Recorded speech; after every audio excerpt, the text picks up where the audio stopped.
Hello everyone and welcome back to the Mortal Kombat Retrospective. Today we're looking at Mortal Kombat 11, which was released in 2019 and closed out the original NetherRealm trilogy.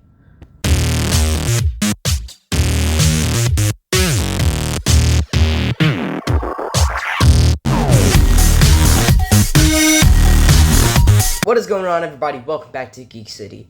If you haven't watched the first two Mortal Kombat Retrospective videos that I've done, then please consider doing so, because if these three videos do well, then I will make a retrospective video of every Mortal Kombat game, and then rank them all. But I will only do that if these three do well, so if you want that to happen, then make sure to show these videos some love.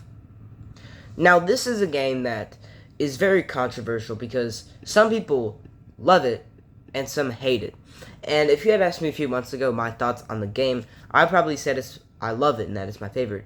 But after playing Mortal Kombat 1, I decided I need to replay this game. And so it was like $6 for the Ultimate Edition on PS5, so I bought it and played it for about like 30 hours overall over the past like few months or so. And I still like it, but I'd say it's now in the middle with me. I don't know if I prefer it over MKX. I still haven't decided. Now look, there are some great things about it. There are also some bad things. Number one, the graphics. The graphics in this game are great. Some people argue that they are better than Mortal Kombat 1, which I don't know. They're kind of different. Like, I feel like this one's more realistic, but I think MK1 is better looking. But this game is just beautiful looking. I just think that the graphics in this game are really good, because this was kind of towards the time where NetherRealm started kind of advancing in graphics. I feel like with Injustice 2, that's when the graphics started getting really good, and they only got better from here. This is a game where there is a lot of stuff to do. I feel like in MKX there was a lack of game mode options, but there is a lot in this game. You have stuff like Towers of Time, the Crypt, AI Battle, and then of course stuff like online and towers, basic towers, and all that. But still, there was a lot to do. You didn't have to replay the same modes over and over again. I could spend, a couple hours playing a few different things and I wouldn't get bored. But one of the worst things about this game is the gameplay. I think that this game has some of the most mediocre gameplay from any Mortal Kombat. Like, there is nothing special about it. There are some fun characters to play as, like Johnny Cage and Joker, but overall, the gameplay is just boring. Again, there are a few exceptions, but I feel like every character, in a way, kind of plays the same. And now, I feel like since then, NetherRealm got way better with gameplay, like with Mortal Kombat 1. But in this game, it's not that fun. This isn't a game that I play for the gameplay. Like, I feel like once I finish the story mode, I'm mainly just grinding Towers of Time to get, new skins and stuff. But overall, I just feel like there's not that much going on here. Now, it did introduce a few new gameplay systems, like the Fatal Blow, which is hit or miss for me. I obviously love it when it helps me, but I hate it and find it annoying when, it's being used against me. So, it's kind of hard to critique that one, because sometimes I love it, sometimes I hate it. But I still think it's an interesting new feature that does, add something new and refreshing to Mortal Kombat and its gameplay. I do think that there's a lot of, like, this game feels the most bloody, like the most violent out of any Mortal Kombat game, including the new one. Like, the fatalities are really, really good. Like, I think this game has some great fatalities in it, like the Jax ones, where, he hits him like a baseball bat. And then don't even get me started on the friendships. There are some really fun ones and some that aren't as good, but it's just really cool to see new and goofy ways to finish off your fighter in Mortal Kombat. So I think the friendships are fun, new, and refreshing. This game also does have some really good stages. Like, there are a ton of different options. Like, there's the Retrospective Tournament, the Shirai Ryu Fire Temple. A lot of those, there are just overall a lot of stages that I really enjoy. Have been a few times, like in MKX, where I always found myself just playing as, like, the same, like, 2 stages. But in this game, that's not an issue. There's a lot of really fun stages in this game, which is always something good in a fighting game. The system known as Towers of Time was also a new game mode that was introduced in this game, and it's fun but flawed. Like I feel like it's really grindy. Like most of the skins I want are really hard to get, and like I don't like that they add a ton of new like interruptions. So like I'll be in the middle of fighting and then randomly like a skull will fall from the sky or something, and that's the same with invasions mode in Mortal Kombat 1. We'll talk about that if these 3 videos do well. But I just feel like it can be fun, but there are some times where it just gets overly difficult and grindy, and a lot of times you're just getting random pallets that aren't very good. There's also another system that they heavily updated, which was the crypt. So the crypt was in Mortal Kombat 9 and Mortal Kombat X, but in this game, oh my gosh, I think NetherRealm could make their own adventure-style game. Not a fighting game, but just their own, a different style of game. Because the Crypt is literally a whole nother game mode. You get to explore all of Shang Tsung's island.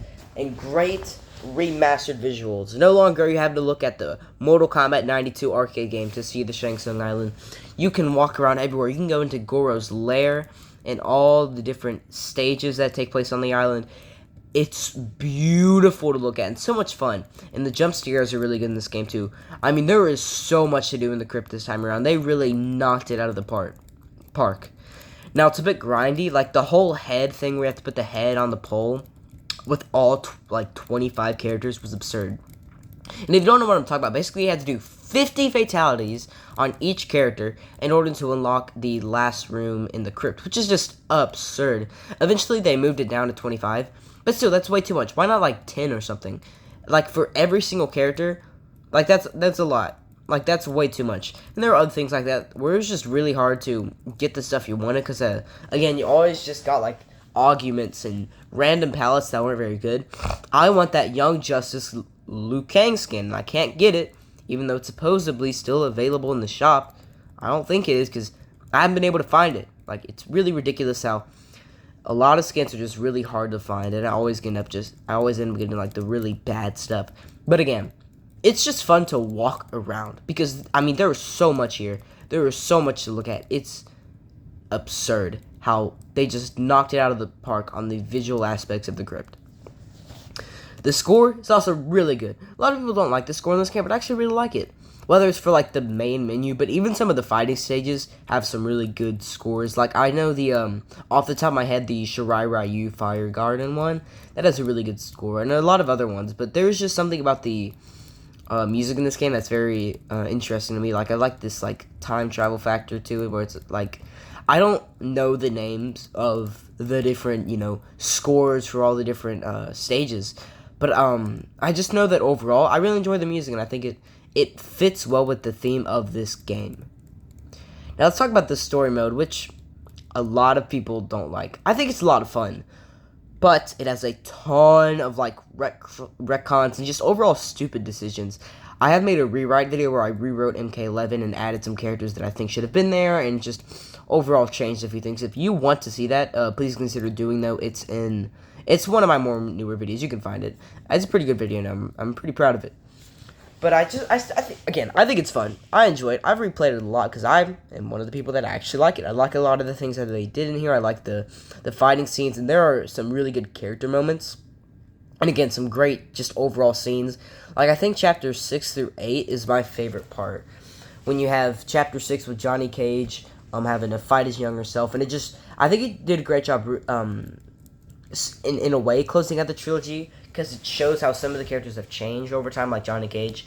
But it was also disrespectful in a lot of ways. It retconned Aaron Black and Cabal, in the worst way possible. What they did to those characters was really bad. And then the whole, there were a few things in here that were just interesting decisions, I don't know how I feel about Katana beating Shao Kahn. I'm fine with it because I really like Chapter 7 overall. And then there were just a lot of other characters that were absolutely wasted, like the Collector and the Scarlet. I still think the chapter system is flawed and that they should get rid of it, but whatever. Now let's talk about customization, it was a bit much in this game. 3 gear pieces is way too much. Most of the time you're just getting stuff that you don't even see. I think the perfect balance is two gear pieces. So combine MK11 and MK1. Instead of one gear piece or three gear pieces, I think two is perfect. Because three gear pieces is just a lot. Most of the time, you barely even see it. It's like random stuff that you wouldn't notice in a fighting game.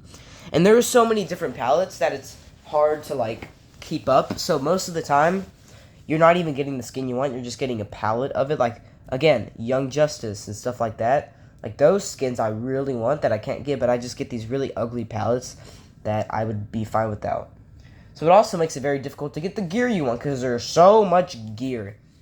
And then there's all this stuff with, like, augments and enhancements and all that I just think this game overall did a little bit too much when it came to customizing the skins and the gear pieces.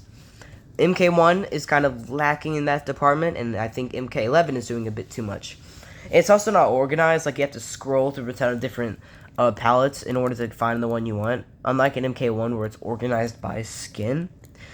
So although it's fun to be able to customize your character and have all these different skins available at the same time, it's a lot. Like, there's a lot going on, and so I feel like it can be difficult to get the skins you want because you end up with stuff that you don't really need or stuff you don't really want, and all that's available in the Crypt and Towers of Time. I never really get the things I need, and then the whole gear piece thing, that's just, come on, I don't need that much. But let's talk about the best thing of Mortal Kombat 11. Ronda Rousey. Now, I think looking back, I don't hate it as much because of Megan Fox, but I just don't understand what they were thinking. This is supposed to be the closing of the trilogy, and then they didn't even get one of the Sonya Blade actors to return. They get Ronda Rousey. Like what were they thinking? Why? It's awful. It's really, really bad. She's not a voice actress. She's a fighter. Like, she's a fighter. And, like, this is just not her department. Why do we keep having celebrities who are not voice actors in video games? Some have done a good job, but this is not one of those times. She did not do a good job at all, and it makes some really good scenes not good because of her voice acting. Like the stuff with Cassie and Sonya where she thinks that Cassie left her behind. That's good stuff. But it's hurt by the fact that it's Ronda Rousey giving this dry and boring performance. But there are some good voice acting performances, and frankly, a lot of them. Like Richard Epcar and Andrew Bowen. Those are the ones I've mentioned before, but there are a few other ones that are really good as well. Some of those include Kelly Hu plays Devora. She's great. She's always a lot of fun. And then, of course, Karaoke Tagawa coming back to play Shang Tsung. Absolutely incredible. I mean, that was so smart to cast the movie Shang Tsung to play him again. That was so much fun. Now, let's talk about the combat pack, which I forgot to mention earlier. There are actually some pretty good ones in this game, because this roster overall is really good. Like, this roster is just huge. It's like 37, I think, which is a lot more than any of the modern games, but that's also because we got a lot of packs. We had the 2 combat packs, but we also had the Aftermath DLC expansion, which came with 3 more characters. Some of my favorites include Joker. I really like his gameplay. Spawn is cool. I don't play as him a lot. I also don't play as, like, RoboCop and Rambo. I think there are a lot of guest characters in this one. But it was cool to see Melina and Rain again. Those two had really fun gameplay. And Terminator was also a lot of fun. So I think that overall the DLC was pretty good when it came to characters. So, to wrap up my thoughts, I think MK11 has some great things about it. Like, really just great stuff. Some of the best we've seen in any from Mortal Kombat. Like the graphics and the stages. Sometimes the customization. The score. Voice acting. But when it's a Mortal Kombat game, that's when you start to notice the problems. Like, again, the story mode has some issues. I really enjoy it and I played through it a lot, but there are a lot of issues. The game feels a bit too grimy, like it feels like there's a little too much going on. So those are some of the issues. The gameplay is just boring. It's just not that good. It's just overall not that fun to play. If I'm going to play a Mortal Kombat game for the gameplay, I'm not picking this one. Let's just say that. But there are a lot of great things about it. I still really enjoyed this game. I do think that I dislike it a little more now that I've, replayed it. but I still really enjoy it. So let me know what you think of Mortal Kombat 11 down below in the comments. And again, if you want to see me do a video of every single Mortal Kombat game, you gotta show these videos some love, or else I ain't gonna do it. So, you know what to do. Turn on notifications, subscribe, and as always, stay geeky.